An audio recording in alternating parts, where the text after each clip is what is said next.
Hi అండి. అందరికీ నమస్తే. నేను మీ ఈషా క్రియేషన్స్. ఎలా ఉన్నారు అందరూ? బాగున్నారా? నేనైతే చాలా బాగున్నానండి.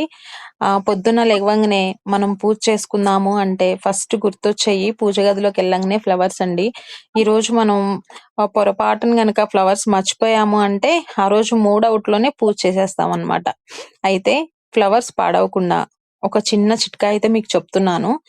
1 వీక్ వరకు స్టోర్ చేసుకోవచ్చు. ఇలాంటి ప్లాస్టిక్ కంటైనర్ అయితే ఒకటి తీసుకోండి. ప్లాస్టిక్ కంటైనర్ గానీ, బాక్స్ గానీ ఏదన్నా తీసుకొని చక్కగా అందులో ఒక 3, 4 డేస్ వరకు ఫ్లవర్స్ అయితే స్టోర్ చేసుకోవచ్చు. ఆ డబ్బాలో ఇలాంటి టిష్యూ ఒకటి వేసుకోండి. ఒకవేళ టిష్యూ లేదు ఎలాగా అనుకుంటే ఒక కాటన్ క్లాత్ వేసుకోండి. కాటన్ క్లాత్ గానీ, టిష్యూ గానీ మనం ఎందుకేస్తున్నామంటే ఫ్లవర్స్‌లో ఏదైనా వాటర్ ఉంటే పీల్చుకోవడానికి. ఇందులో కొంచెం రైస్ వేసుకోండి. రైస్ కూడా అలానే యూజ్ అవుతుందండి మనకి. వాటర్ ఏదన్నా ఉంటే పీల్చుకొని అసలు మొత్తం గూడా ఫ్లవర్స్ చాలా ఫ్రెష్‌గా ఉండడానికి ఉపయోగపడుతుంది.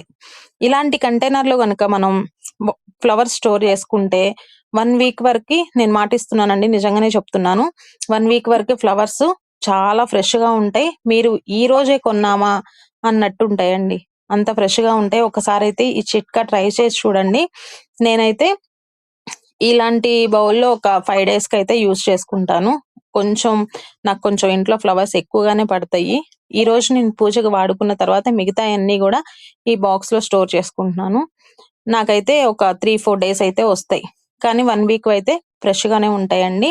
చక్కగా ఈ డబ్బాకి ఇట్లానే మూత పెట్టేసేసుకొని చక్కగా ఫ్రిడ్జ్‌లో పెట్టేసేసుకోండి. మళ్ళీ మీకు ఎప్ ఎప్పుడు కావాలో అప్పుడు మీకెన్ని కావాలో అన్ని తీసుకొని మళ్ళీ పూజకు వాడుకోవచ్చు. ప్లీజ్ అండి నా ఛానెల్‌ని గనక సబ్స్క్రైబ్ చేసుకోకపోతే